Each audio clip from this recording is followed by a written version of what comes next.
శ్రీ కంచి కామాక్షి అమ్మవారి జ్యోతిశక్తి పీఠం. మీకు ఎటువంటి సమస్యలు ఉన్నా ఫోన్ ద్వారానే మా గురువు గారు జ్యోతిష్యం చెబుతున్నారు.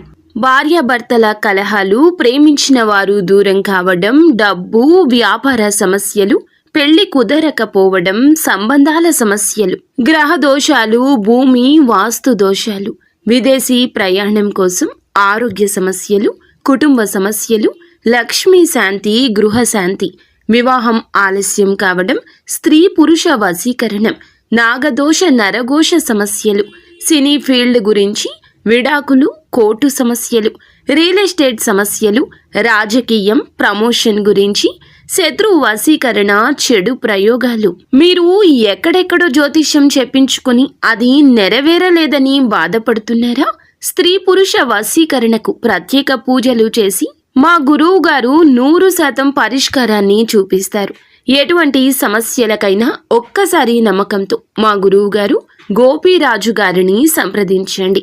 Phone number 9881559967. మీ ఏరియాలోని ఒక అమ్మాయి మీకు ఫోన్ చేయబోతోంది. ఆ అమ్మాయి ఎవరు?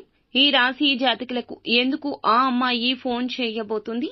ఈ రోజు కలిగే శుభ అశుభాలు ఏమిటో ఈ వీడియోలో తెలుసుకుందాము. అంతకంటే ముందు ఫ్రెండ్స్, వీడియోని పూర్తిగా చూడండి. అప్పుడే మేము ఏం చెప్పబోతున్నామో మీకు అర్థమవుతుంది. వీడియో నచ్చితే తప్పకుండా ఒక చిన్న లైక్ చేయండి. మీ లైక్ మాకెంతో సపోర్ట్ అండ్ ఎంకరేజ్మెంట్ గా ఉంటుంది. ఇక ఆలస్యం అనేది ఏమాత్రం లేకుండా వీడియోలోకి వచ్చేద్దాము. ఒక స్త్రీ మిమ్మల్ని ఒక విషయంలో సహాయం అడిగే అవకాశం ఉంటుంది. ఏ నిర్ణయం తీసుకోవాలి అనుకున్నా సరే జాగ్రత్తగా వ్యవహరించండి. ఆ అమ్మాయితో మీరు మాట్లాడకుండా ఉండకపోవచ్చు. ముందు ముందు మాట్లాడే పరిస్థితులు అయితే కలగబోతున్నాయి. కానీ అసలు ఆ అమ్మాయి ఇలా ఫోన్ చేస్తుందని, మిమ్మల్ని సహాయం అడుగుతుందని మీరు కలలో కూడా ఊహించి ఉండరు. కానీ వారికి మీరంటే గౌరవం కావచ్చు, లేకపోతే ఇది వారి స్వార్థం కూడా కావచ్చు. వారికి సహాయం చేయడం మంచిదే అండి. కానీ వారికి చేసే సహాయం మీకు కీడు చేయకూడదని గుర్తుంచుకోండి. ఆచితూచి వ్యవహరించండి. తెలివితేటలు ప్రదర్శించొద్దు. వారి యొక్క కష్టాన్ని, వారి యొక్క ఇబ్బందిని చెప్పారు. కానీ ఆ యొక్క కష్టం, ఇబ్బంది వచ్చింది నిజమా కాదా అని ఆలోచించుకుంటూ ఉండిపోతారు మీరు. ఇక ఏ పని చేయడం వల్ల ఎటువంటి పరిణామాలు సంభవిస్తాయి అనే విషయంలో చాకచక్యంగా ఉండడం ఉత్తమం. సహాయం చేసే విషయంలో కొన్ని అవాంతరాలు కూడా ఎదురు కావచ్చు, జాగ్రత్త. సహాయం చేయకపోవడం కాదండి, సహాయం చేయండి. కానీ వారికి చేసే సాయం మీకు కీడు కాకూడదు.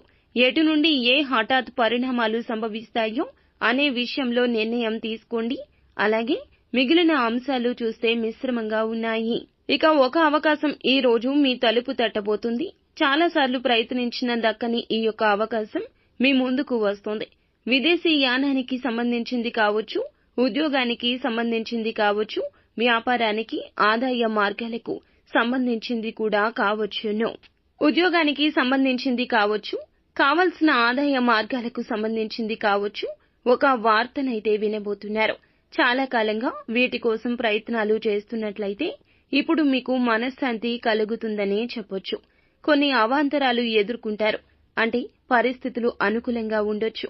ఆ సమస్యలు ఎదుర్కొని, సమస్యలను పరిష్కరించుకుని ఫలితాలు చేజిక్కించుకోవడంలో ఉన్న తృప్తి అది వేరే విధంగా ఉంటుంది. ఇలాంటి అవకాశాలు ఈ రోజు కనిపిస్తున్నాయి. విదేశాల్లో ఉండి స్వదేశానికి తిరిగి రావడానికి, ఇక్కడ అవకాశాల కోసం ఎదురు చూస్తున్న వారికి మంచి ఉద్యోగ అవకాశం కానీ, మంచి వ్యాపార అవకాశం కానీ దొరకబోతుంది. ఈ రోజున ఎవరైతే అనారోగ్య సమస్యలతో బాధపడుతున్నారో వారికి ఒక మంచి అవకాశం అయితే దక్కబోతుందండి. విముక్తి అయితే కలగబోతుంది. చాలా కాలం నుంచి మీకున్న ఈ సమస్యకు ఏ చికిత్స తీసుకోవాలి, ఏ వైద్యుణ్ణి సంప్రదించాలి అనే దాని మీద క్లారిటీ వచ్చేస్తోంది. నూతనంగా ఉద్యోగ అవకాశాల కోసం ఎదురు చూస్తున్న వారికైతే వారి ముందుకు ఒక అవకాశం రాబోతోంది. బంధువులతో చిన్న చిన్న గొడవలైతే ఉన్నాయి. జాగ్రత్తగా ఉండండి. ఆర్థికంగా ఈ రోజున సమస్యలకు పరిష్కార మార్గం అయితే ఖచ్చితంగా లభిస్తోంది. బంధువుల్లోని ఒకరి నుంచి ఒక గుడ్ న్యూస్ అయితే వినబోతున్నారు. ఇక వ్యాపారవేత్తలకు మీ యొక్క వ్యాపారం సజావుగా సాగిపోతుంది. కొన్ని కీలక నిర్ణయాలు తీసుకుని నిర్ణయాలు అమలు చేయడం కోసం కుటుంబ సభ్యుల యొక్క సలహాలు అయితే తీసుకుంటారు. ఇక మీకు అంతా కూడా మంచి జరుగుతుంది. మరిన్ని శుభ పరిణామాలు పొందుకోవడం కోసం నిత్యం శివారాధన తప్పనిసరిగా చేసుకోండి. అంతా మంచి జరుగుతుంది.